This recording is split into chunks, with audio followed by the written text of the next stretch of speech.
What makes a place futuristic? Technology alone can't do it. Is it dazzling skyscrapers designed by the most in-demand architects? Is it lots and lots of money from investors to bankroll the innovation economy? Or maybe it's progressive policies offering a glimpse of a more equitable and just society. It takes the interplay of all these elements and many more to fuel the places of tomorrow. I'm Desmond Dickerson. Along with my co-hosts Caroline Steer and Rob Brown, we've set out to explore where the next wave of commerce, creativity, and culture is emerging. The proper mix unleashes potent, combined energies. This leads to an alchemy of advancement. You can see this in the innovations that have already changed our world. Production lines, automobiles, nuclear power, semiconductors. They all sprang from the most unlikely of places. Manchester was a small rural village before it became the world's first industrial city. Detroit was hardly a speck on the map before it became the epicenter of the global car business. Silicon Valley was farmland for fruits and nuts before the first seeds of the technology revolution were sown there. So where are the other unlikely places on planet Earth where the history of tomorrow is being written today?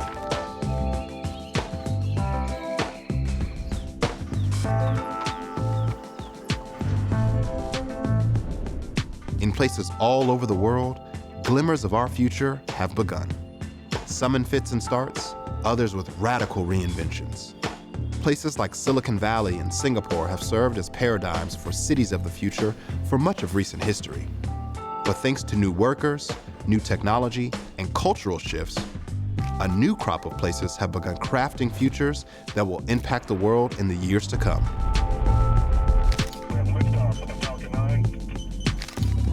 We've spent years thinking about the jobs of the future. Our work ahead in an age of automation, algorithms, and AI. Building from that, we've recently analyzed dozens of locations using a detailed methodology to pinpoint where we think these new jobs will appear. These places of the future are establishing landing grounds and beachheads for the disruptive technologies, services, and solutions driving the fourth industrial revolution.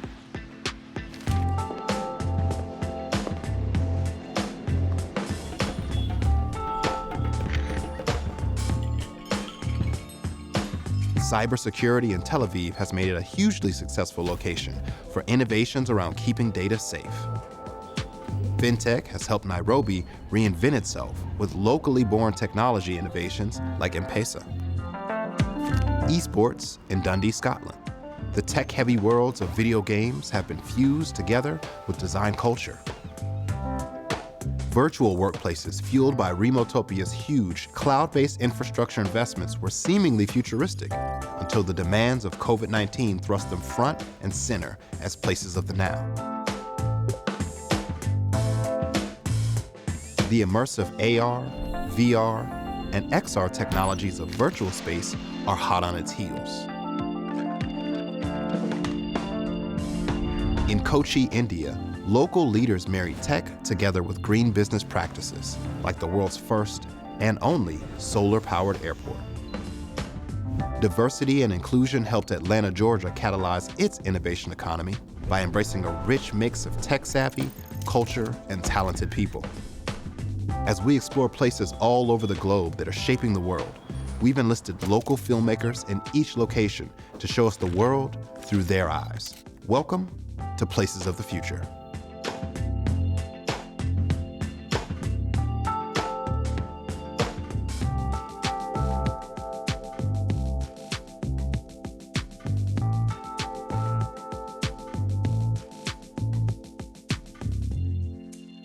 In Tel Aviv, an energy of urgency hangs in the air. With no means of supporting itself agriculturally, the city has historically been forced to develop as a hub of sciences, commerce, and technology, a collective colloquially known as Silicon Wadi. More recently, it's become a hub for cybersecurity developments. The depth of history located in and around the city is palpable, but it's perhaps the discipline of its past that undergirds the innovative economy of its future.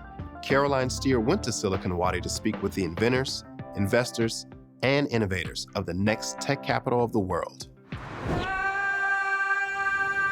Come to Israel and you will be inundated with history, religion, and tradition. Home to one of the oldest and most important religious sites in the world, Jerusalem, ancient Israel's roots go back 1,000 years before Christ. But in modern-day Israel, you'll also find the polar opposite, a high-tech, ultra-cool, liberal Middle Eastern city that never sleeps, not even on Shabbat, Tel Aviv.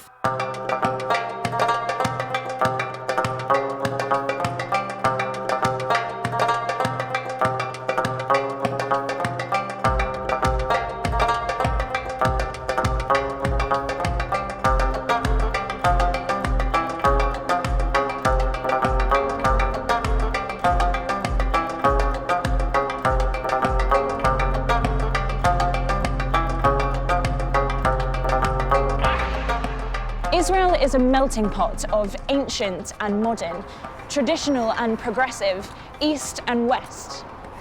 Israel goes by two distinctly diverse names which perfectly encapsulate these dichotomies: the Holy Land and Silicon Wadi. Because of the second name, Silicon Wadi, you'd be forgiven for thinking that Israel simply follows in California's footsteps. But the original Silicon Valley has fierce competition in the sun-kissed shores of the Mediterranean.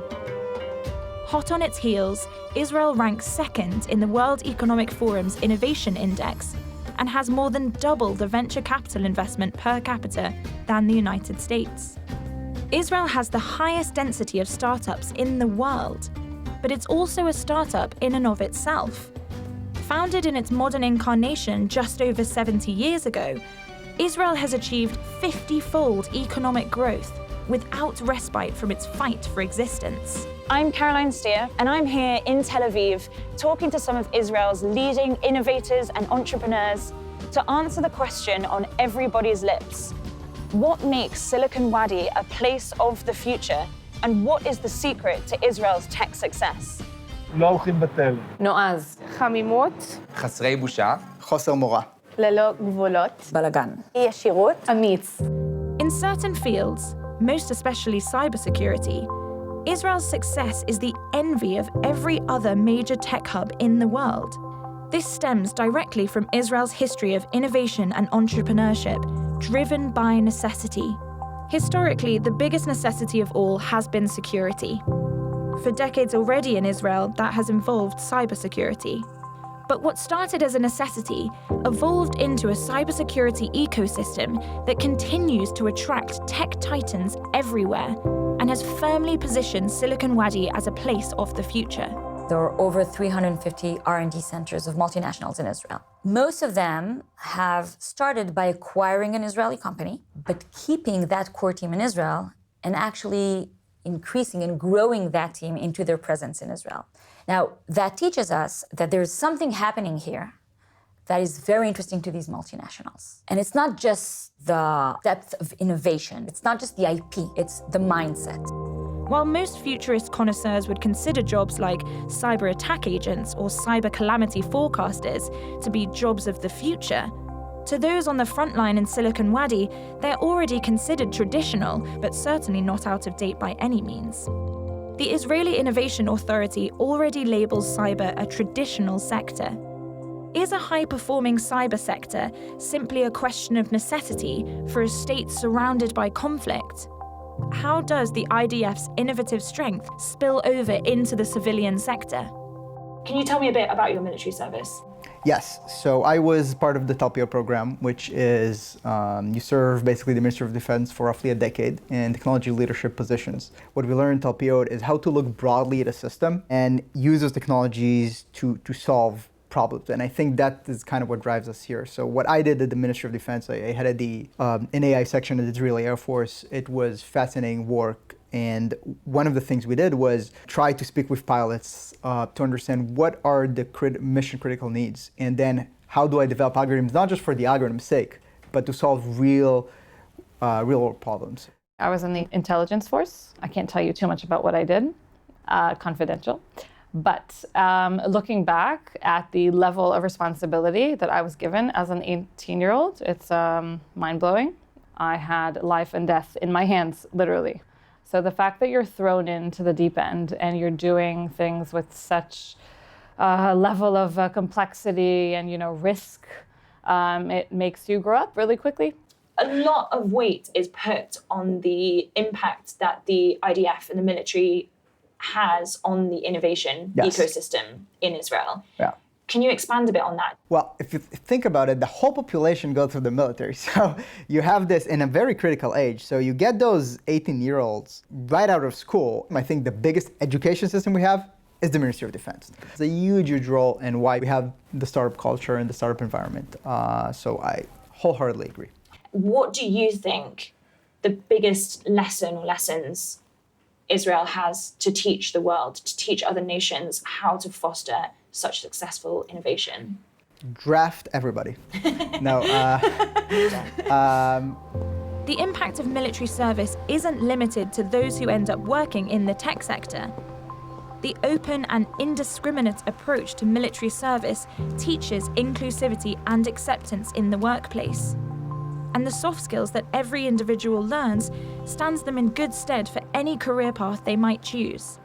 I actually didn't serve in a programming or an intelligence community. I actually was in the artillery corps in a special forces unit, mostly running, navigating. I learned that you can, stay awake all night and then function the day after, that I can carry a friend of mine on my back. I've learned a lot about what I can do as an individual. So that was an amazing experience. Going to the military gave me my first management skills of how to deal with complicated situations and challenging situations. Working under pressure, something that for me was the best tool ever, because I can see how I'm dealing with that every day. The Israeli army is very supportive of the LGBT community. They're now recruiting transgenders. They're helping them to do the transition during the army. They can do it, and the army provides them with the hormones. And we have more high-rank officers, and they become very open. And this changes, again, the whole game. If cyber is already considered traditional, then what do Israelis consider innovative? What does Silicon Wadi have in store for the next 10 years? I'll say artificial intelligence applicable to a variety of industries. I do think it's going to be AI. I think that Israel has a unique advantage, again, in AI talent plus connectivity to real needs, so ability to get data, get people to understand pain points. I think specifically in healthcare is going to be a huge vertical as well, but AI in general, I think is going to be the big front. I think it's SaaS, software as a service. Israel at the end is an island. We're surrounded by water and unfriendly neighbors. It's really hard building a drone company from Israel. Versus a software as a service company where it doesn't really matter where you're located, people can use you globally. Tel Aviv is home to an incredibly diverse mix of startups. From creative startup JoyTunes, which uses a listening AI to teach people to play the piano, to medtech, with startups like ADOC delivering world-class AI solutions in diagnostics. So Gloat is an AI-based career development platform, or as we kind of termed it, an internal talent marketplace that matches people through the AI with career development opportunities within enterprises, really any company, based specifically on their skills, experiences, interests, and ambitions. We believe that the future of work will have much more agile work across enterprises and startups alike. We believe that hierarchy, rigid structures like that are really, barriers to innovation, and that's something that Intermobility by Gloat really helps to break down. What benefits do you think Gloat have for being based here in this city? I think the energy here is very entrepreneurial. Everyone wants to help each other, which is something that someone originally from New York like myself is just not used to. In Israel, there's that existential threat of we need to all band together to continue the existence of our tomorrow. And I think that is what makes people constantly innovate, and they don't think about, what's to come in the same aspect. They know how to, not just party like there's no tomorrow, but innovate like there's no tomorrow. Innovate to ensure tomorrow. Part of the reason that Silicon Wadi is able to support such a diverse range of startups is the workforce's attitude towards flexibility, interdisciplinary skills, and a can-do attitude in any situation, often captured by the word chutzpah. You've been called out as having a lot of gumption, a lot of chutzpah for founding Space IL and for your work at Flytrex. Do you agree with that perception of your character?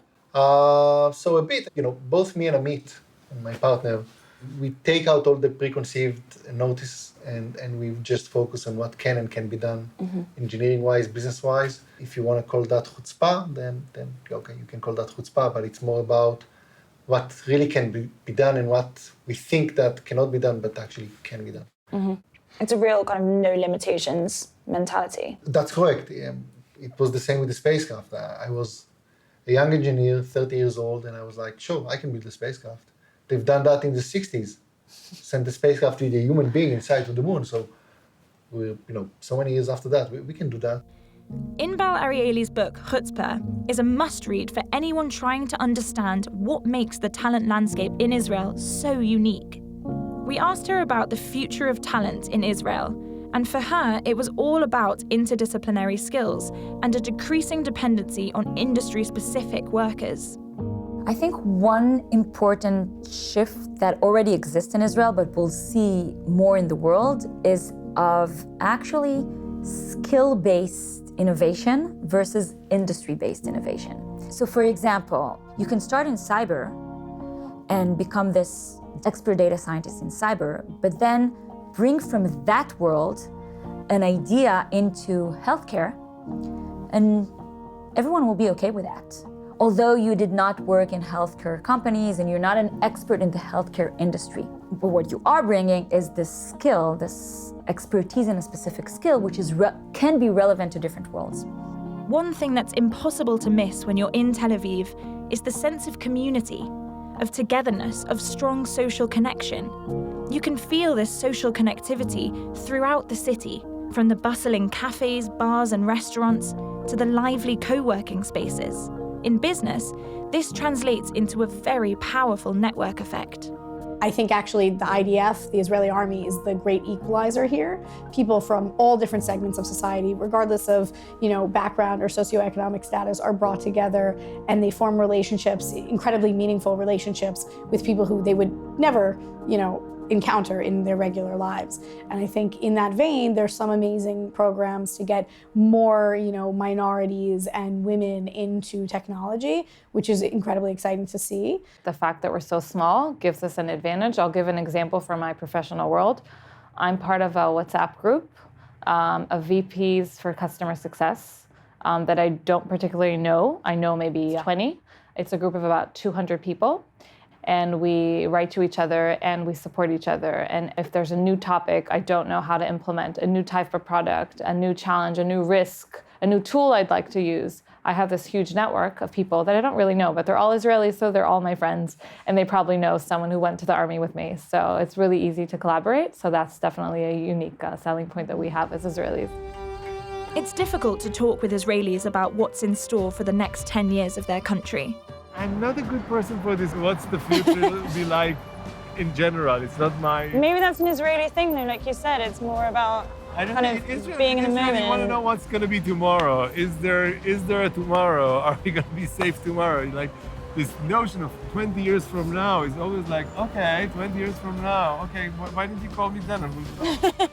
What you can be sure of is Israel will keep innovating to solve the problems of the world, from cybersecurity to healthcare to the future of work. The tech scene in Israel has marshaled a remarkable ability to be agile, to be malleable, to pivot, qualities that every nation, organization, and individual is striving for in the digital age. So what can people around the world learn from Israel and the Israelis? On an individual level, I would say questioning everything, which is very challenging, but it's actually, when you think, it's built in with us. So connecting back to the root of this interest and curiosity about just anything, not taking anything as granted. On an organizational level, I'd say it's design a setting which requests by design people to work together. And on a national level, it's realizing that any individual, it can be kids, it can be teenagers, it can be young adults, professionals or immigrants, whatever, every type of group of people in your demographics, in your social texture, can bring value and can have positive impact on the society. There's a lot to learn from Silicon Wadi. In the sweepstakes of places of the future, Silicon Valley better watch out. In just 10 short years, Nairobi went from its first broadband connection to developing a fintech scene that leapt past the capabilities found in the US. Its unprecedented emergence as a tech powerhouse is driven by a city full of problem solvers, coming of age in the smartphone era. While those problem solvers navigate domestic challenges, they already have an eye on emerging international opportunities. With tech hubs and accelerators popping up all over the city and investors lining up to get in the game, Nairobi is in prime position to become a world leader in the digital revolution. Nairobi, Kenya, a city of creative chaos, where outsiders see disjointed systems and complicated processes. Residents here see ways to improve their lives and those of fellow citizens. Africa's center of gravity is shifting east as Nairobi emerges into a hub of creativity and innovation.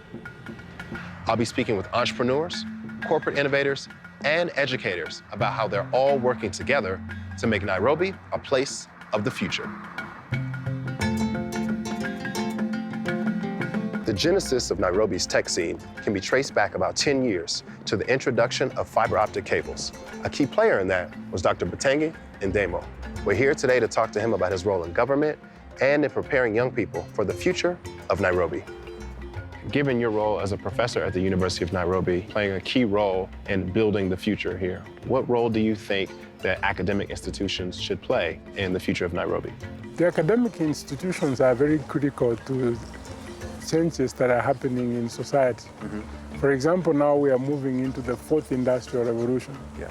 So we need to get more younger people who can take risks in terms of getting into new curricula and teaching what is relevant in the future, not today. What other opportunities are there for the government to continue to push this trajectory forward? The government must begin to spend more on research because young people are working on these new applications. If government cannot support them, they usually get desperate and they sell their innovations at a very early age before they can realize the full potential. A big part of being a place of the future is attracting talent, pulling people in. If someone were coming here, setting up a business and ready to get going, where would you take them so they could get a taste of Nairobi and really dig in their roots here? Somebody who is trying to decide to be here, there are so many incubators, accelerators. You can go to Nairobi Garage, iHub. Nairobi's emerging startup scene is creating immense need for office space. Traditional offices are a bit too expensive, while home offices don't quite offer enough space. Enter co-working spaces. Places like Nairobi Garage are emerging all over the city as hubs for creativity and community for Nairobi's entrepreneurs. We're coming to the country as an investment fund, as an accelerator ready to invest in tech startups. So we sort of had the idea of, well, we'll run a kind of small co-working space alongside the investments that we're doing. It was really just by the by. But after a couple of years of doing that, we realized like, wow, we were completely oversubscribed. We as the investment fund were just like squeezed into a corner kind of thing. And all of these startups were kind of like taking up all the rest of the desk space. So we just decided to pivot towards, running a kind of co-working space and innovation hub. And is there something that you all have been particularly proud of the work that you've done through Nairobi Garage? So much of the kind of startup and tech industry has kind of passed through our doors at one stage or another. So we have some huge companies that have been like kind of birthed out of Nairobi Garage. Branch is one of them. They do digital loans via M-Pesa. So they're like a huge company now. Like they've scaled like, over Africa and are doing like amazingly well. And they just started like 2 guys, 2 desks, Right here at the Garage. Whether through startups or at large corporations, the fintech sector is driving Nairobi's innovation economy. I talked to Catherine Moraga of City and Bank to learn more about how that dynamic is playing out. Given that you're working at a larger bank here, And some of the smaller companies, they're more agile, they're putting a little pressure, on the big banks. What are some of the exciting technology developments that are happening in financial technology? I think if you look at Kenya and the mobile phone penetration, a lot of products have been layered on top of M-Pesa. So it's really exciting. For example, now you're at the supermarket, you've just done some grocery shopping, you don't have cash or you've forgotten your cards. I can clear your bill from the comfort of my office or at home. And just tapping into all this data that's being churned out to enrich things like credit scoring. Because where SMEs are thriving, the economy will thrive. So is this a part of the e-commerce platform as well, or is this just person to person? It can be the supermarket settling its electricity bill. So that's business to business, again through M-Pesa. Or it can be a business, like a government agency, perhaps giving a tax refund to a person. So we've really grown, if you look at extending the mobile ecosystem to facilitate payments and lending and savings and investing. How did Nairobi arrive at this place of digital maturation so quickly? Because really, just in the past 10 years, has kind of leapfrogged many countries, going from minimal internet connectivity to now, very robust mobile technology. We have access to affordable internet. I mean, the network reach is almost 100%. And also, just government focus on ICT, that has really helped in terms of what you're seeing now. What elements of the culture are really influencing and impacting innovation and technology here?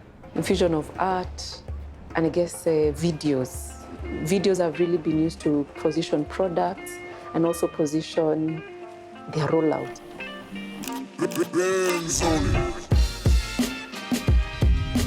Muthuri Kinyamu, video producer, marketer, and tech entrepreneur. He spent his whole career turning culture into content into commerce. What impact is the art and culture scene having on innovation here in Nairobi? We have a vibrant and creative scene, So from film, from arts, dance, and being able to, I think, combine that or the intersection of that, like media, technology, and business. It's like a holy trinity of, how do we create, how do we serve, and how do we monetize? I think technology brings that. And I think narrative-wise, people are going against the tide. People are, the underdogs, have alternative distribution channels that they can be able to showcase that beyond the traditional media. So people have sort of, I think, discovered, alternative ways to be heard, to be seen, and to consume whatever is not mainstream. What are some factors that you think could slow down the trajectory of Nairobi? When you look at, where do you want to live? It's beyond the opportunity. It's the infrastructure, traffic, housing, connectivity, power, security, how's the healthcare, how's it generally to live, As we modernize the infrastructure, how are we dealing with challenges like garbage, pollution, all these things? And so I think we kind of now need a new blueprint to take us to the next level. Policy can enable, and also policy can stand in the way. If you look at our small and medium enterprise, the problem is policy, which is not coherent across. You find the national government is taxing at this level, then you have a county government also with their own plans. So you end up messing up an enterprise that would have grown. That becomes a hindrance. Nairobi has catapulted into mature digital enablement without some of the more traditional tech infrastructure. So what can other places with similar infrastructure learn from them? The difference between Nairobi and other cities in the world is that you have so many young, educated people. God has given us so many problems that any one solution you create to the problem, you succeed. Because in entrepreneurship, we say an opportunity is actually a problem on the other side, which you need to look at. Nairobi is bursting at the seams, and the energy is palpable. The population is expected to grow to 5 million in the next 5 years, and foreign direct investment is growing even faster. The influx of investment dollars and burgeoning population are combining with a youthful exuberance to create an incubator of innovation. As a result, Nairobi has 200 active startups with a thriving scene of co-working spaces. Nairobi's tech scene has been surging for the past 10 years and looks to continue, especially in the areas of mobile technology and fintech. Nairobi has all the key ingredients it needs to continue its growth into a place of the future.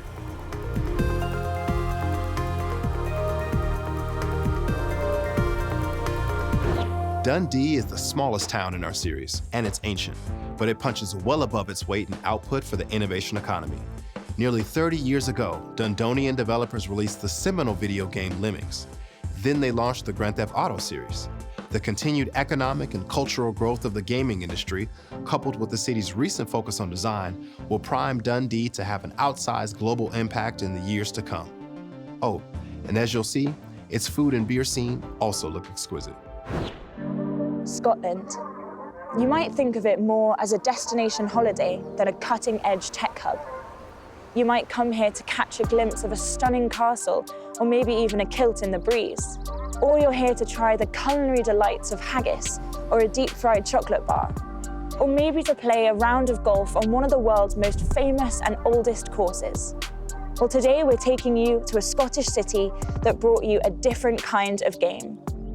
It's a game that, instead of reconnecting you with nature, has the power to connect you real-time with thousands of other players around the world in a wild virtual reality. A computer game. The site of the first ever university degree in computer games design, Dundee is now one of the finest hubs of innovation in the gaming industry. Today we'll be chatting to some of Dundee's tech stars and creative connoisseurs to understand what makes Dundee so unique and how it's preparing itself for success in the 21st century. Dundee is historically famous for these 3 J's, jam, jute, and journalism. Now, there's a 4th J in town, joysticks. And so 4J Studios found its name, a game development studio based in Dundee, most famous for developing the Minecraft console edition. We're here at the Water's Edge development to speak with founder and CEO Chris van der Kuyl about investing in Dundee's next wave of innovation and entrepreneurial talent. You were quite pivotal in getting Abate to set up the first gaming degree in 1997, correct? Yeah, we'd really gone into games fully, 95-ish, but 95, 1996. And their computing department came up with an idea to do a course in effectively what's today you would call virtual reality. We said to them quite clearly, look, we like a lot of what's on this course, but this course is turning out people for an industry that doesn't exist. Why don't you make it for computer games? And the answer really was embarrassment. Well, we're a university, how can we call something computer games? If we call it computer games, we'll be laughed at. And we actually gave them a sort of ultimatum and said, look, if you do it, we'll back you. We'll take as many people as you can put out the door who qualify for this. And within 10 years, by the time it came to sort of 2005, 2006, the university was putting out class after class of amazing graduates, and not only in programming, but in art, design, management, other associated skills within the games industry. As it is, with the very limited resources it has, it rates top 10 globally for computer games education. It's the only one outside the US. We're at Abate University talking to games design student Connie Reed about her experience here. We spoke to Chris at 4J about setting up this course in 1997, and it's amazing to see through Connie how this course is still putting out innovative new games design. In our third year professional projects, everyone gets a client to work with that's in industry. So my team, we were working with Microsoft on a project to help children with cystic fibrosis. So it's a way to get them to want to do their physiotherapy routines by turning that into a game. Amazing, that's so cool.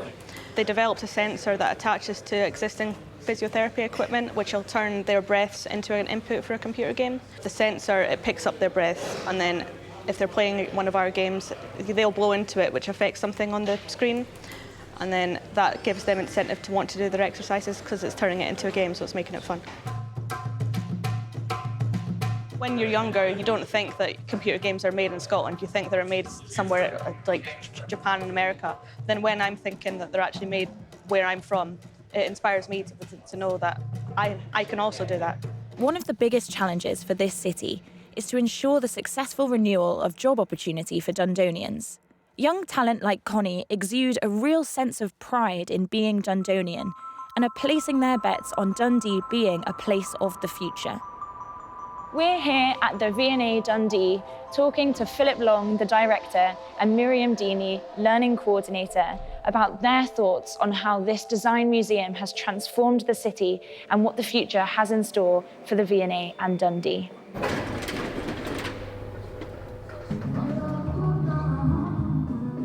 V&A Dundee is, I think, an extraordinary symbol of success for this city. Let's remember that this city is slightly less than 150,000 people. As well as its many successes over its history, it has also experienced great difficulties. This building itself stands as a symbol of innovative design practices and was complex to realise. It helps contribute to a restoration of its pride. Let's talk a little bit more about the building itself, about the architect and the kind of intention with the space. Okay, so V&A Dundee's building is quite remarkable, and I think it says what a design museum should say. In itself, it speaks of innovative and challenging design. Kengo Kuma, the Japanese architect, was the choice to take the V&A Dundee building forward. And I think that was a fantastic choice. Why? Because I think Kengo Kuma is someone who perhaps isn't recognised by a signature style, but he has a signature approach, which is that he's very sensitive to the context of a place and how a building contributes meaningfully to, if you like, the psychology of the city. I was keen to get another perspective from within the V&A, so I caught up with Miriam Deeney, learning coordinator for the museum.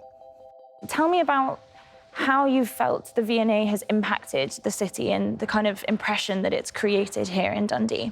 The V&A being here is almost like a catalyst for the city. You can take it as it is, but it has created some sort of momentum in the city to kind of showcase what's been going on for a long time in Dundee, especially within the creative community and people getting together and collaborating to make things better for people in the city. People think I'm crazy, but I just feel like this city's just got so much opportunity and potential in it. No one knows what's going to happen next, but I believe it's going to be for the positive. The food culture here in Dundee, from the 24/7 pie shop to fine dining, is centred around a pride in local produce and a focus on sustainability. We're here at the Newport restaurant talking to 2014 MasterChef winner and head chef Jamie Scott. The Newport restaurant is located in Newport-on-Tay, so we're just 1 mile over the bridge of Tay, across an amazing Dundee. Jamie, you're a big advocate of no food waste. What does that mean for you in terms of running the Newport? What does that look like? So there's two parts to that. There's one, as a chef, I don't like to waste any food.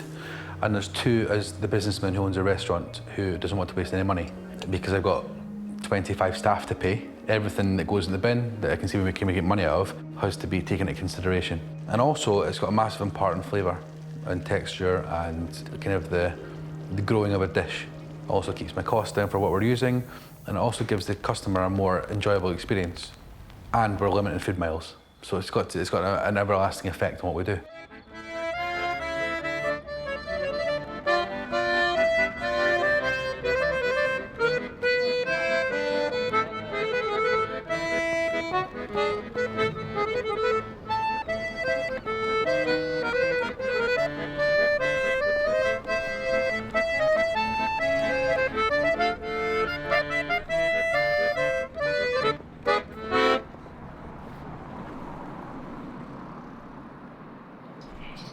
Dundonian weather can be interesting. Within the space of 24 hours, it can go from this to this. This morning, we're here at 71 Brewing to find out how they are reviving the lost art of brewing in Scotland's fourth city. My name is Duncan Alexander. I'm founder and managing director of 71 Brewing here in the old Blackness Ironworks in Dundee. Ideally, if you wanted to try a beer, we should maybe taste the beer that's coming off the line today. It's a new beer, it's a raspberry and vanilla Berliner Weiss, so something we're quite excited about. Nobody's tried it before, so yeah, you will be the first. Cheers.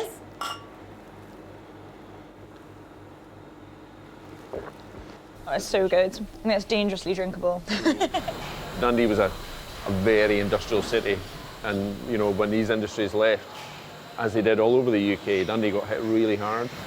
And there was attempts to rebuild it in the kind of industry in the past, and they fell flat. And I think, to use the creative industries is something that gives it a real future there. So I think the reception that we have in the city is that we're now become part of the scenery, and people are quite proud of the company and the success that we've had. You touched a little bit on what you think the future of the city is. Can you talk a little bit more to that? Where do you see the city going over the next 10 years? I mean, I think creative industries has to be incredibly important. Duncan Jordanson, I think, has been producing amazing graduates for many, many years. So I think that was in some ways, it was a safe bet to start working with, the creative industries as something to build a future on.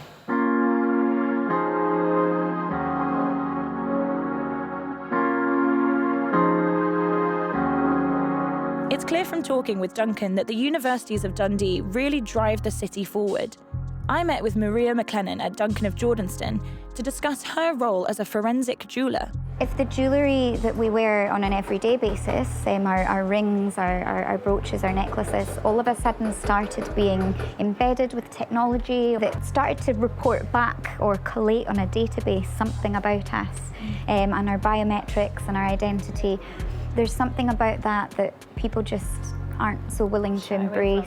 Might make your job a lot easier, but so far Maria is the only one doing this work, so it really is a job of the future. Maybe you could take us through a piece that we have here on the table and how you would handle it in your work in forensic jewellery. Sure, absolutely. So we have a range of different pieces here. Some of them are handmade and bespoke. These items here, for example, we have a lovely ring and set of earrings. And these pieces have hallmarks and they're very kind of unique.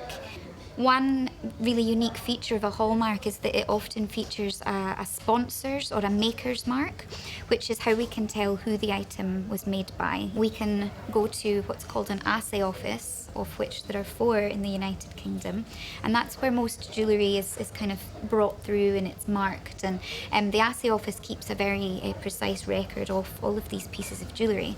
And sometimes in a criminal case, it's not necessarily about identifying an individual. It can sometimes be about the process of exclusion as well.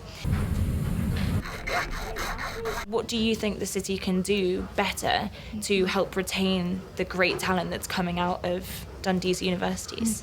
That's a really good question, actually. If there's some way that the university and the city can just further build upon that sense of pride and that sense of community, you can be a bigger fish in a smaller pond sometimes, and there's a lot of opportunities if you stay and help give back to that local community. So I don't know the answer to that question just yet. I just know that there's something very special about Dundee. Yeah, you can feel very much that it is on the edge of something really wonderful. Dundee found its identity as a hub of creativity, design and technology long before the V&A put it on the world map. This small city is creating a culture of innovation for today and tomorrow. Especially when it comes to technology's creative side, Dundee is the destination.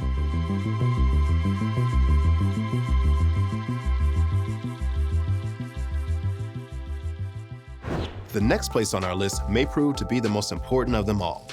Yet, it's no place at all. In Remotopia, we explore the concept of working and playing remotely. It has the power to connect, but also the tendency to isolate when improperly implemented. The technology has been with us for years, but cultural norms spurred on by the necessity of social distancing have finally caught up. The concept is accelerating the emergence of our places of the future and has the potential to completely upend the way we distribute ourselves. It leads many to wonder, what exactly is a place?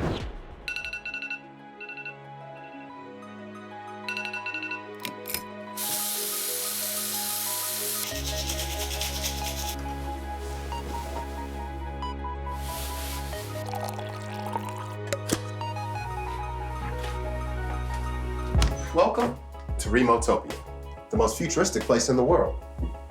From right here at home, or wherever the Wi-Fi takes me. But this isn't a new development in the wake of COVID-19, and it didn't just pop up in the last few years. French economist Jacques Attali predicted this 30 years ago, a world in which rich nomads traveled the world looking for their next gig. Thankfully, remote working extends beyond just the rich. Some do it from the beaches of Bali as they explore new locales.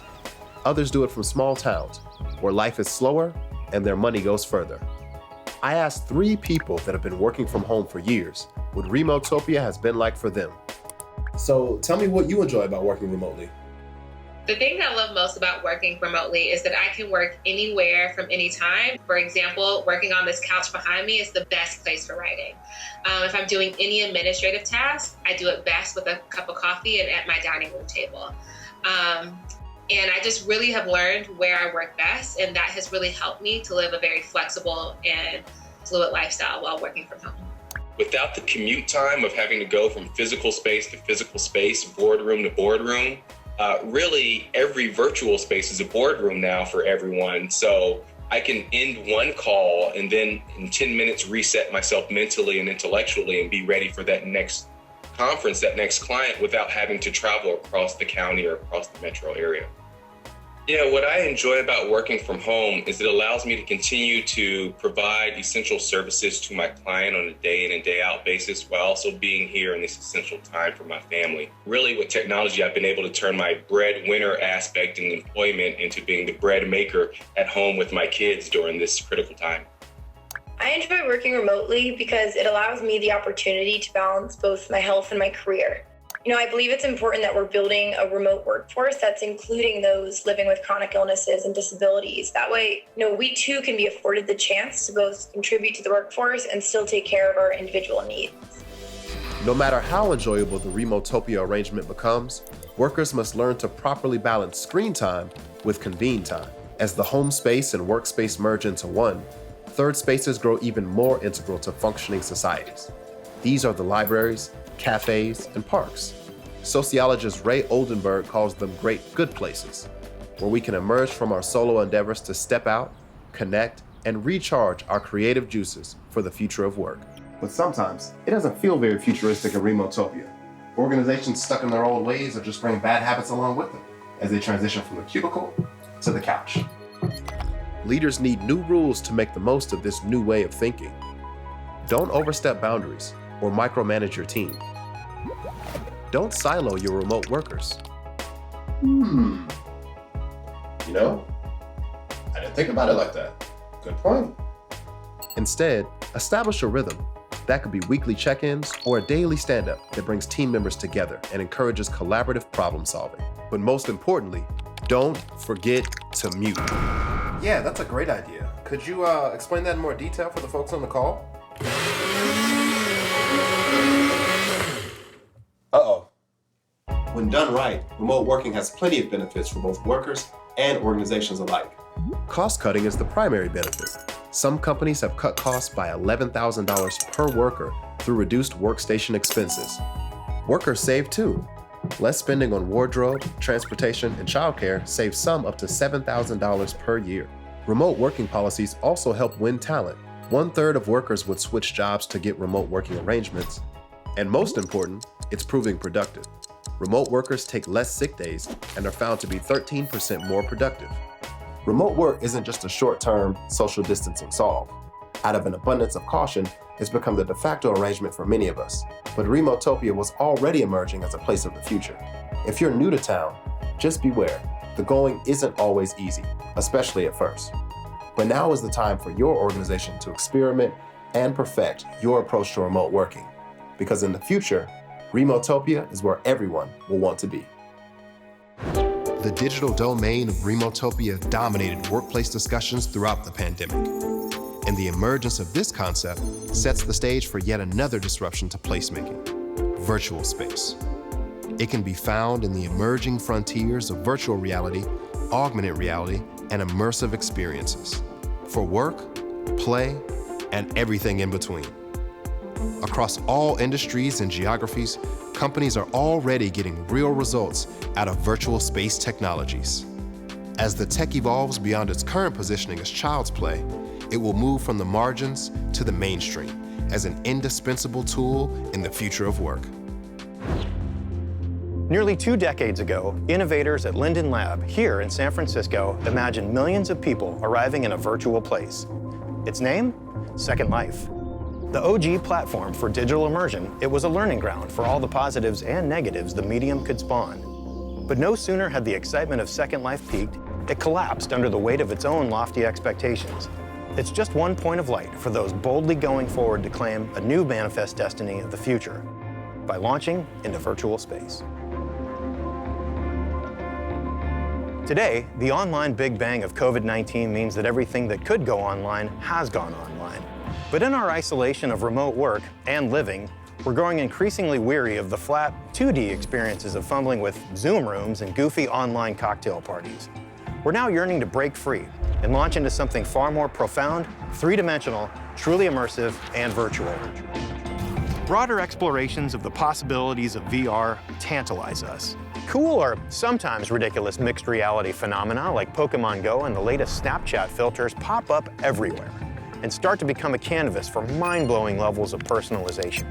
But writing it off as just a game thing is done at your peril. Virtual space will remake experiences in important and, yes, fun ways. And due to fears about contagion, interest in virtual and augmented space as a place where the future of work happens is skyrocketing. Lots of leading companies, from film, travel, healthcare, retail, automotive, education, and heavy equipment industries are getting real results. What's being made now requires a very deep knowledge of technology. And it's much harder for people who are older and experience, say, celluloid and all the revolution that video caused, which was terrific. And that was in my career as a music video director. I fully embraced that because it made filmmaking easier. But now what we have is the technology is quite complex with 3D animation, with VR 360, programming and coding and generative animation. People have to not only learn new technology, say with the cameras and creating the 360 space, but they have to learn these animation programs that are very complex, like Houdini. I found myself when I was doing film and video, I started thinking about multiple screens, multiple realities, how to tell a story, on more than one screen. And I wanted to do something that had an immersive component. It's been an impulse that artists have really, really yearned to be able to create something that's quite immersive and transformative. I think theater and lighting, right? Just all these things are very important, but they're going to be rethought in this field. I even think, the famous Mercury Theater production of War of the Worlds that Orson Welles did. Wait a minute, something's happening. Humped shape is rising out of the pit. And radio was pretty new, and he conceptualized radio as being a powerful fictional tool that could create a world you were immersed in and scare the people.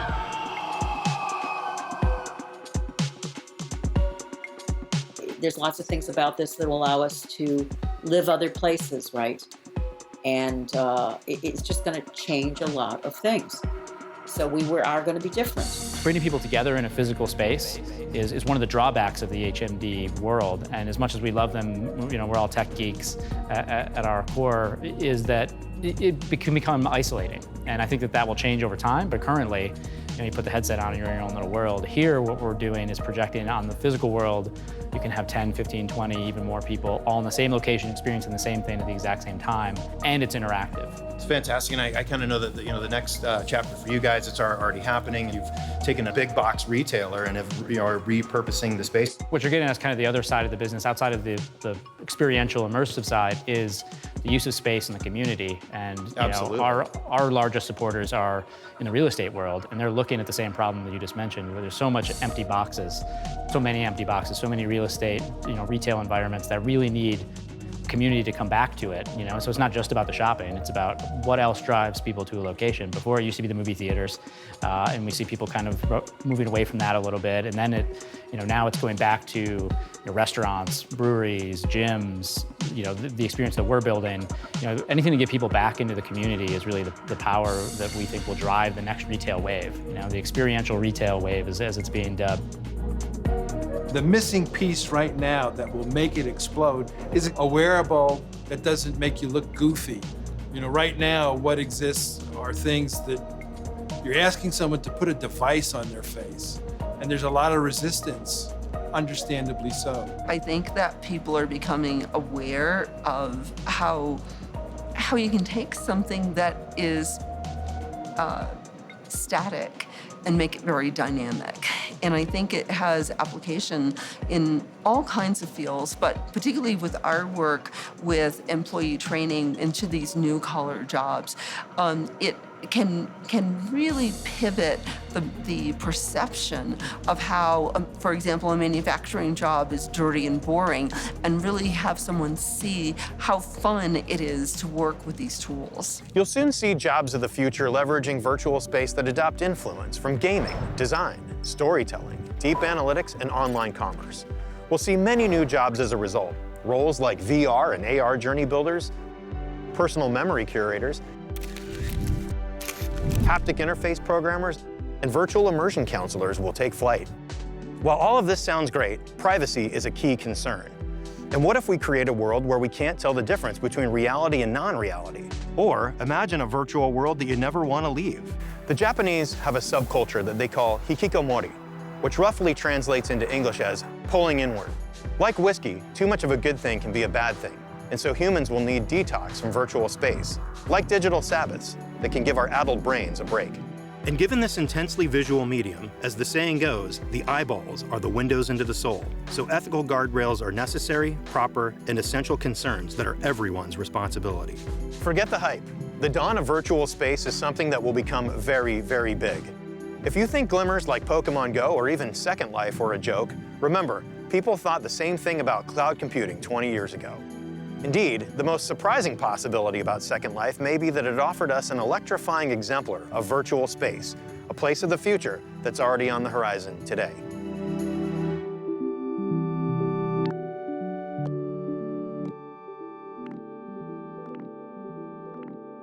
Kerala, India, specifically the coastal city of Kochi, is characterized by its distinctly mellow vibe. From the ecology of its gorgeous tropical backdrop to its mix of cultures, Kochi's an antidote to the frenetic buzz of incessant activity and growth found elsewhere in the established global tech infrastructure hubs of India, Inc. Its secret? The Kerala model, which focuses on sustainability and social growth, an approach that ensures education and opportunity for its citizens. Caroline visited Kochi to learn how it's galvanized the city for the future and what other emerging tech hubs can learn from the Malayalis of Kochi. Since the 1990s, India has been a global leader in providing technology services to the rest of the world. But as the second most populous nation on Earth continues to grow, a new generation looks to new frontiers in which to stake its future. India is getting a brand update, setting its sights on high-tech innovation and entrepreneurship. And the southwestern state of Kerala is stepping up to be the home of high-tech in India. Within Kerala, Kochi is the place of the future that is emblematic of this shift, and maybe, one day, a paragon for India itself. I'm here in Kochi to explore this shift manifesting in India. We're turning to Kerala to see how everyone should be preparing for a future driven by innovation. There's something about places of the past and future that lie on western shores. Silicon Valley, Tel Aviv, Kochi. Perhaps it's the historical movement of ships from east to west into port. Kochi was the historical center of the global spice trade. And with it came a mix of people, cultures, and religions from all across the world. The ports here are still part of the well-established transport ecosystem. Policy in Kerala has broken free from the rest of India's, contesting the idea that GDP is the single most important measure of growth. Instead, Kerala focuses on social infrastructure growth, with policy targeting things like education, healthcare, and life expectancy. This prioritization has led to impressive outcomes, resulting in academics and economists coining the term the Kerala model. People from Kerala, Malayalis, enjoy a quality of life akin to many leading developed countries. The average life expectancy was measured at 75 years, compared to 64 across the rest of India. In education, Kerala has a 94% literacy rate compared to the national average of 74. Kerala has been catching up fast to the developed world since independence in 1947. I spoke with the leaders of Kochi's biannual arts festival, the only biennale in India, about the Kochi lifestyle and how to equip people with the skills of the future. Why don't you start by telling me what the Biennale is and why it's here in Kochi? So the term Biennale means once in 2 years, basically.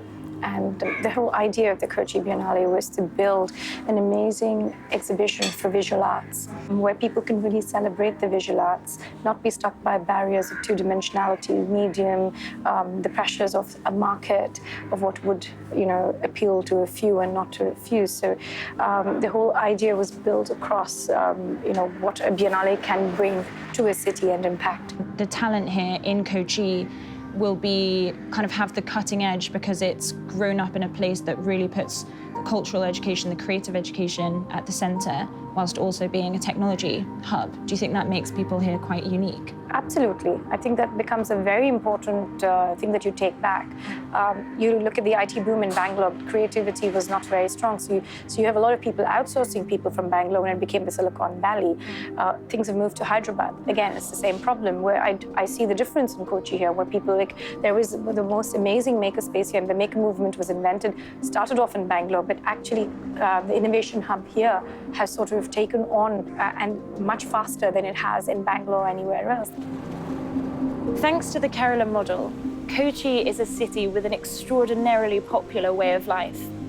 Unlike other Indian cities that are bursting at the seams, Hyderabad, Chennai, and Bangalore, for example, Kochi is definitively more mellow. As Kochi continues to grow towards a place of the future, the city has plans to ensure that this special Kochi vibe doesn't fade away. One of the biggest lessons learned from larger Indian cities is the need to retain green space across the city, even in the tech hubs. Whilst a blade of grass is hard to come by in other Indian tech metropolises, Kerala is lusciously green. Sustainability is a huge focus for Kochi. It's home to the only airport powered on solar energy. Because of this impressive achievement, Kochi Airport won the United Nations' highest environmental honour in 2018, the prestigious Champions of the Earth Award. Other cities should pay close attention. We talked to the director of Kochi's solar-powered international airport about how it's helping Kochi do business and about Kerala's green future. 2015, we became the first airport in the world completely powered by solar energy. We produced almost 146,000 units of power every day, and we consume about 120,000 units per day. So we have a surplus. We produce about 40 megawatts of power. And as the requirement goes, we are buying land elsewhere and producing solar power. So we will remain as a 100% solar airport for the years to come also. It might be easy to get into Kochi through the impressive airport, but it's also easy to get out. One crucial and persistent challenge for continued growth in Kochi is brain drain. Currently, there aren't enough job opportunities for the number of highly skilled knowledge workers that Kerala itself creates. In reality, the state runs on remittances. How will Kochi address this brain drain? Or is there a positive side to the global movement of Malayalis that cannot be overlooked? Obviously, because I think once major companies come here, you will not see this brain drain happening. They all come back. So they will come back with a better knowledge also. But we anticipate that major companies will set up shop here. The future of work hinges on a powerful network effect that drives clusters of talent all around the world. Top-down hierarchies are a thing of the past. Kochi's budding technology ecosystem is ready to take full advantage of this shift from hierarchy to wirarchy. There's an impressive network of spaces in the growing tech hubs of the city, and we're going to explore a few of them. First up, the growing startup and incubation space at Kerala Startup Mission, which after the completion of 3 more projects will be the largest in the world. Why don't we start by just explaining what Kerala Startup Mission is and why it's based here in Kochi. Kerala Startup Mission is primarily to develop a tech ecosystem in the state of Kerala. So you are looking at developing hardware companies, software companies who work in multiple domains. We have presence across Kerala, but our largest facility is in Kochi. And Startup Mission works at multiple levels, right from school level onwards, because the spirit of innovation is basically what is going to drive the next stage of the future. And so we work with schools where we put them with students with interesting problems. And when we come to the colleges, we set up small innovation entrepreneurship development cells where people can actually try out those innovative ideas into an entrepreneurial framework. And for that, we provide the infrastructure support and things like that. And we have set up a set of infrastructure facilities. For example, the largest fab lab, super fab lab outside MIT, set up by MITs in Kochi. And this actually helps companies who are getting into high-end hardware manufacturing, companies who are getting into embedded systems and things like that. So you see the investment in companies in Kochi and Kerala more generally rising very much over the next 5 to 10 years. Yeah, absolutely. Because we build this startup ecosystem more by brick, like right from lower level we build it. And the ecosystem has actually reached a level of maturity now, and now it's in the stages of taking off. I met with some of Kochi's leading investors and entrepreneurs in another area, the Info Park, to understand why money is pouring into the tech ecosystem here and what the impact of further infrastructure development will be on the future of Kochi. And so the government said, whatever you want, however you want to do it, we'll help you. So that flexibility helped. We were setting up a small 50-member team. It's not going to be that hard to find people. So we have grown, we're about 250, 300 people, and mostly locally sourced. Cochin is a very cosmopolitan place. So you have got people from all sort of, culture. If you look at the religion here, it is Hindus, Muslims, Christians, all of the things are balanced here. And the people are very friendly in that sense. And you have all sort of people from all different parts of India also coexisting here for centuries. And also, its connectivity is really good. Kochi has been a great choice for us so far. So let's zoom out to Kochi more widely. What do you think the future has in store for Kochi as a city? We are very well connected. We are connected with Malaysia 4 times a day, Singapore 2 times a day, Dubai, it's about 14 flights a day. Hopefully, in the next 2 to 3 years' time, you will have the Air Kerala starting with the seaplane operations. The whole of Kerala, you have backwaters, rivers. We have 41 rivers flowing into the Arabian Sea. So those rivers and the canals could be utilized for the landing of the seaplane. It's no wonder that Kochi is a must-visit tourist destination. The green space, the chilled-out vibe, the Biennale. But what makes this place unique? The unparalleled focus on social infrastructure is transforming the city into a hub of technology and innovation. Kochi offers an alternative model for India, one that can accelerate it into a new, more sustainable future of work. Kochi, the place of the future, challenging the status quo that might just come out winning.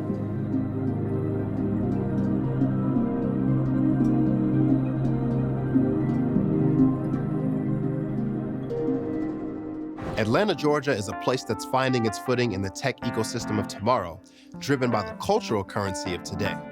It's become especially attractive to workers immigrating through Silicon Valley as a result of the rise in remote work. But the city isn't just an also-ran or a second choice. It's particularly important to me as a place of the future because it's a place I call home. After traveling all around the world in search of the future, I arrived right back here where it all started. What makes Atlanta so special? Its uniquely creative and inclusive culture is already changing the face of innovation and providing a blueprint for other emerging ecosystems of commerce. All this while wrestling with the growing pains of crippling traffic and displacement of citizens. Successfully navigating this phase of transition will take a coalition of thinkers, dreamers, and doers. Atlanta, Georgia, the city in a forest, home to the busiest airport in the world, trap music, a food scene as dynamic and diverse as its growing population, and of late, a burgeoning tech and innovation community. Today, we'll be talking to movers and shakers in Atlanta's cultural, tech, and business scene about why Atlanta is a place of the future.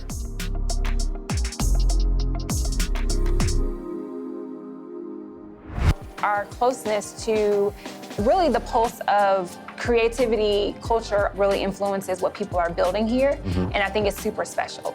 For me in Atlanta, it all boils down to people. Like, really interesting people are drawn to this place. There are some cultural eccentricities. We can boast that other cities, they don't have the same soul we have. We want inclusivity and shared growth. And I think that that's where Atlanta has got it right, but also not all the way so right that we didn't get it wrong on a few cases. We're here at Atlanta City Hall to talk to Andre Dickens about the formation of Atlanta's Department of Transportation. We'll also talk about the role of local government and culture in building up Atlanta as a place of the future. Yeah, Atlanta's thriving. We are, on the front page, as you say, for technology, TV, film, music. Our culture is rich, and then you add in technology and all the companies that are coming here. We are the Silicon Valley of the South, as some say. I just say we're Atlanta, and Silicon Valley is who they are, and we're who we are. So what I've done with my nonprofit is we created a technology career program where we're training unemployed and underemployed individuals on high skills like Salesforce, ServiceNow, Microsoft Cloud, et cetera, so that they can get a job in this career field. And they won't ever slide back into generational poverty because these are middle income jobs. So I'm hearing, rumblings of like autonomous vehicles and some of these like solar paved highways in the state.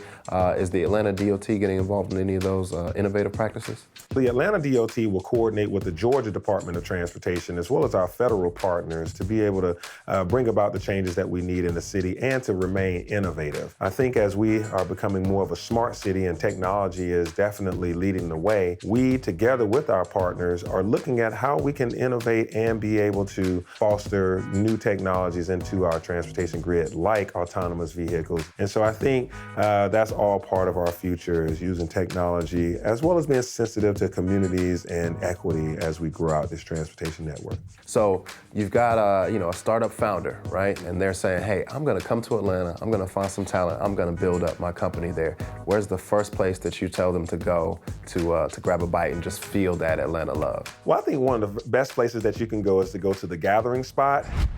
The space here has created a really interesting thing which encapsulates the great stuff about Atlanta, where you have creatives, you have technologists, you have entrepreneurs, you have government officials, all convening in one spot. And I think the sweet spot for Atlanta is how can we merge all of these different folks that are currently in silos, put them all together to create amazing things. And I love the feeling and the vibe here at the gathering spot because you have folks that are coming from all different walks of life, all in one place. And I think that's where sort of the innovation and the cool stuff that we can offer as a city can happen.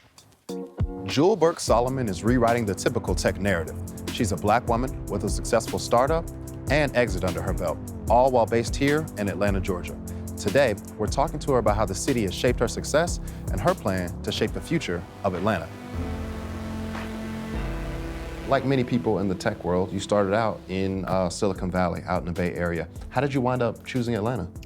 I chose Atlanta really because of family. I wanted to be closer to my family. Atlanta, for me, is kind of like the one city in the South that I could build and build a business and kind of build a community. So that's why I chose Atlanta. How did Atlanta shape the company you were able to build? I was able to find the best engineers coming out of Georgia Tech and really build with a community there at Georgia Tech. And then also I was able to get a lot of talent from a business perspective out of Spelman and Morehouse as well.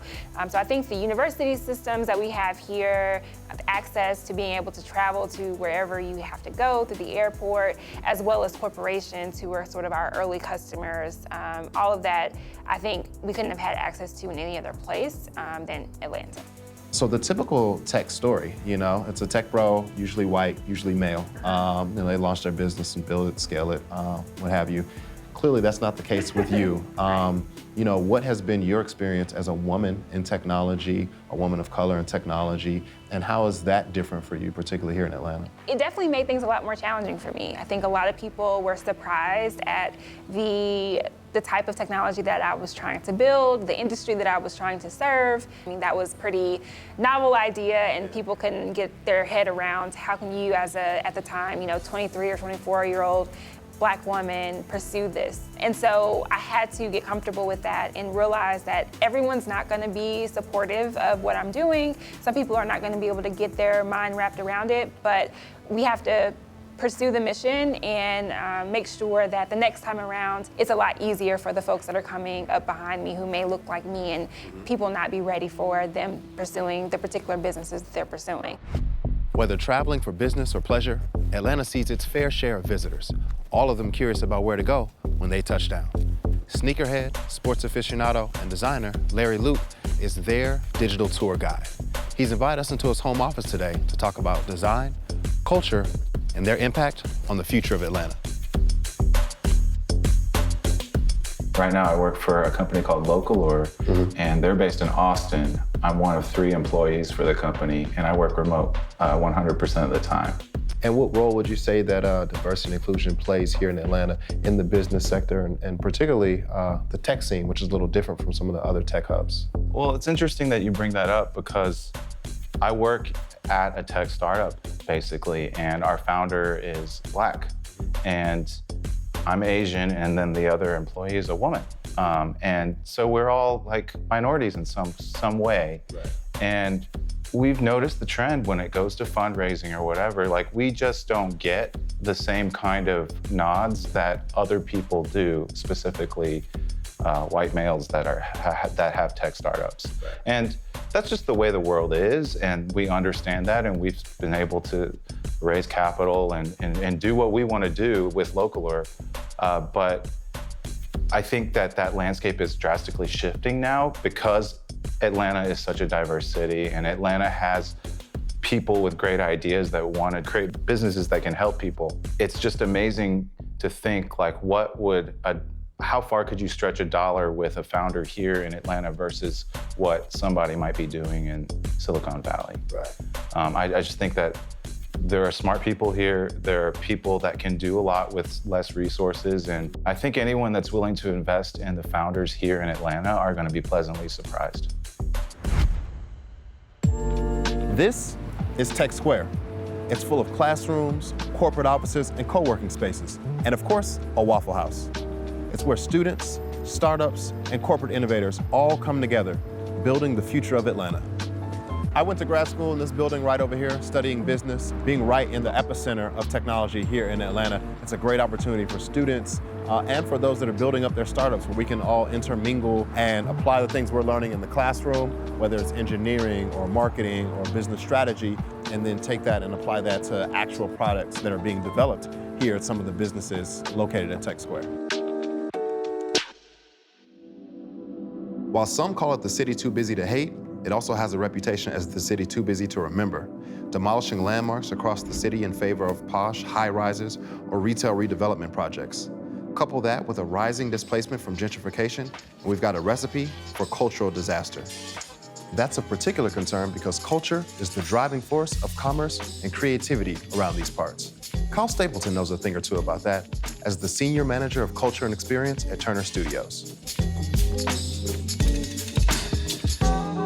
What is it that has built up Atlanta's culture over the years? It's maverick thinkers, right? It's you can do things here out of the scrutiny of a New York or LA or Chicago.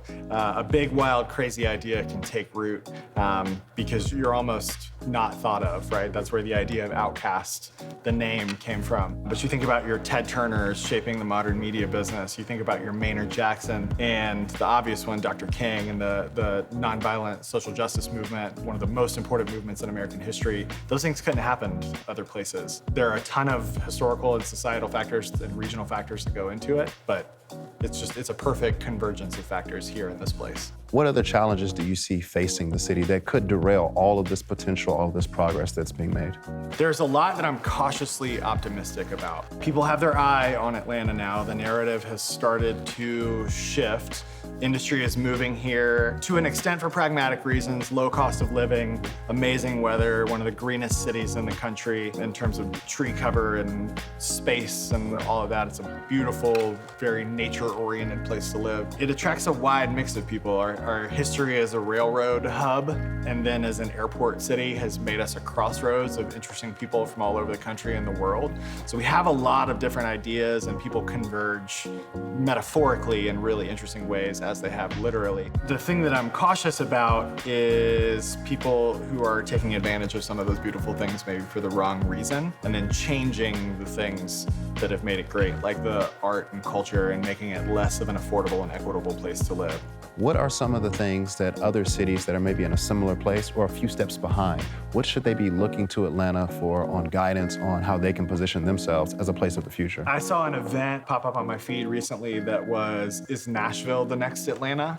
I'm increasingly hearing people ask, is blank the next Atlanta? So much of Atlanta was unplanned and has been reactive to just people knowing that something special is here. The vibe is special. It's like it's rooted in the clay almost. At a street design level, you can see how organic and natural and jazzy this place is. Hey, there was a huge cover story on Black tech founders, and that's a thing that you're not seeing really any other places. People like Jewel Burke-Solomon and Ryan Wilson in The Gathering Spot. You have Tech Square at Georgia Tech, all of the things that they're doing. People that are bringing people together or they're solving really crazy complex problems. That's really where the future is. The multidisciplinary, hyper-creative, super driven, top talent of the future. They're the thing that give our city an identity and a flavor. People come here looking for that. Where can I find that? Where does that culture live? Atlanta has a really interesting story. It's a deeply imperfect story. So as any city is looking to grow, I would advise them to think really hard about what they want their story to be. The art of storytelling has been honed over many years in Atlanta, and the next chapter feels like it's been pulled straight from a sci-fi novel. The outcome of that story will depend on how well the city balances its tech industry growth with the creative class that put it on the map in the first place. As the tech ecosystem continues to flourish, its influence approaches that of the city's entertainment and cultural exports. Atlantans always knew they'd be shaping the future. Now, the rest of the world is catching up. From Tel Aviv to Atlanta, the places we've identified here are all challenging something. The status quo of corporate structures, preconceived notions of what innovation looks like, the lure of more established cities. Most important, they're challenging themselves to reimagine life as they know it in pursuit of building the future. Our look at the places of the future comes just as the places of the present have begun losing their luster. When 1/3 of work can be done from anywhere, what does that mean for megacities that have all but priced out the creative class? The redistribution of work and play are slowly chipping away at the gravitational pull of Silicon Valley, London, New York, Bangalore, and many other cities that have shaped the most recent phase of industry. Now, as we stand at the precipice of Industry 4.0, new rules of placemaking emerge. Make that mountain come to you. Create the party, don't chase it. The future of work needn't be a dream located in some glamorous, far-off place. Whether my hometown of Atlanta or places further afield like Nairobi, it's happening in real places that exist right now, today. It could be right where you stand.